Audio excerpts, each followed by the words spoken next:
তাহলে সেই রকম একসঙ্গে বামপন্থীরা দুটো কাজ করেছিল পশ্চিমবাংলায়, নয়া উদারবাদের বিরুদ্ধে আদর্শগত লড়াই, রাজনৈতিক লড়াই, অর্থনৈতিক ক্ষেত্রে লড়াই। আর পশ্চিমবাংলার মাটিতে যেহেতু জনগণ তাদের নিজেদের সরকার তৈরি করেছে, এই তীব্র কঠিনাইয়ের মধ্যে দাঁড়িয়েও কেমন করে খেটে খাওয়া শ্রমজীবী মানুষ আর ভবিষ্যৎ প্রজন্মের ভবিষ্যতের সম্ভাবনাকে বাঁচিয়ে রাখার জন্য কেমন করে একটু শিল্পের উদ্যোগ নেওয়া যায়, একটু কর্মসংস্থানের ক্ষেত্র তৈরি করতে পারা যায়, সে স্বপ্ন নষ্ট হয়ে গেছে। আচ্ছা, এই স্বপ্ন নষ্ট হয়ে যাওয়ার পর যুব জীবনের সামনে যে কি কঠিন পরিস্থিতি তৈরি হয়েছে আমার বলার দরকার নেই, কোভিড চোখে আঙুল দিয়ে দেখিয়ে দিয়েছে। আজকে বাংলার গ্রামকে গ্রাম, জোয়ান ছেলেরা, এখন তো শুরু হয়েছে জোয়ান ছেলে মেয়েরা বাইরের রাজ্যে কাজ করতে চলে যাচ্ছে। এই বাংলা বুদ্ধদাদের স্বপ্ন ছিল না, এই বাংলা বামপন্থী ফ্রন্টের স্বপ্ন ছিল না, এই বাংলা আমরা যারা যুব আন্দোলনের কর্মী ছিলাম বা তোমরা আজকে যারা যুব আন্দোলনের কর্মী, এটা তোমাদের স্বপ্ন। সে লড়াইকে চালাতে হবে, ডকুমেন্টে শুধু উল্লেখ করলে হবে না, সে লড়াইকে চালাতে হবে।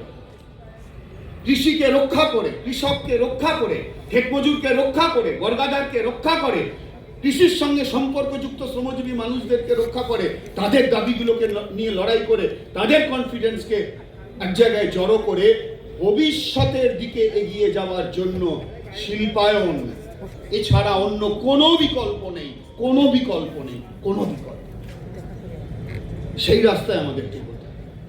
আর এর সঙ্গে আমি এটা জুড়ে দিই, শিল্পায়ন শুধু এই জন্য ছিল না যে শুধুমাত্র কর্মসংস্থান, কর্মসংস্থান তো বটেই, তার সঙ্গে বুদ্ধদার অনেক কথা এখানে বলা হয়। বুদ্ধদা একজন নিবেদিত প্রাণ কমিউনিস্ট। একজন কমিউনিস্টের মূল কাজ হলো এই দুনিয়া থেকে শোষণ বঞ্চনার এই যে সমাজ, এই সমাজটাকে বদলে ফেলা। সেই বদলের সংগ্রামের নেতা কারা? শ্রমিক শ্রেণী, খেটে খাওয়া মানুষ। আজকে নয়া উদারবাদী জামানায়, এই 32 বছরের জামানায় শ্রমজীবী মানুষের, শ্রমিক শ্রেণীর অস্তিত্বকে চুরচুর করে ভেঙে দেওয়ার উদ্যোগ নেওয়া হয়েছে। তাহলে মুখ্যমন্ত্রী বুদ্ধদেব ভট্টাচার্য যখন মুখ্যমন্ত্রীর দায়িত্ব পালন করেছেন, গণতান্ত্রিক যুব ফেডারেশনের প্রতিষ্ঠাতা সাধারণ সম্পাদক বুদ্ধদেব ভট্টাচার্য যখন সমাজতন্ত্রের আদর্শে নিজে দীক্ষিত হয়েছিলেন, যুব সমাজকে সেই জায়গায় নিয়ে যাওয়ার চেষ্টা করেছেন। বা যখন 70-এর দশক পেরিয়েছেন, বা 11 সালের পর যে পরিস্থিতি দেখেছেন, একটা মানুষের পরিবেশ পরিস্থিতির কারণে দায়িত্বের ভিন্নতা থেকেছে, কিন্তু এই দায়িত্বের ভিন্নতার মধ্যে যে দ্বান্দ্বিক যোগসূত্রটা, সেটা হলো শ্রমজীবী মানুষের স্বার্থ। আর যে কোনো কমিউনিস্ট যে অবস্থাতেই কাজ করুক না কেন, শ্রমজীবী খেটে খাওয়া মানুষের স্বার্থের জন্য সে কাজ করে।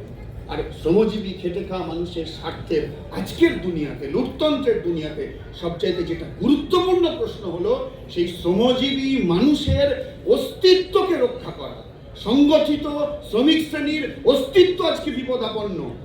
আমি মনে করি, যুব আন্দোলনের কর্মী হিসাবেও মনে করতাম, শ্রমিক আন্দোলনের কর্মী হিসাবেও মনে করি, ষষ্ঠ, সপ্তম বা তার আগের বামফ্রন্ট সরকারের রাজ্যের শিল্পায়নের উদ্যোগ, উন্নত কৃষির ভিতের উপর শিল্প স্থাপনের উদ্যোগ, যেমন তার একটা দিক ছিল কর্মসংস্থান, নতুন প্রজন্মের ভবিষ্যৎ তৈরি, তার সঙ্গে সঙ্গে শ্রমজীবী মানুষের অস্তিত্বকে রক্ষা করার জন্য নয়া উদারবাদী পৃথিবীতে একজন কমিউনিস্টের মতাদর্শগত এবং রাজনৈতিক ঐতিহাসিক দায়িত্ব পালন বুদ্ধদার নেতৃত্বে তারা সেদিন তারা যারা বামফ্রন্ট সরকার চালিয়েছিলেন, তারা এই কাজ করেছেন।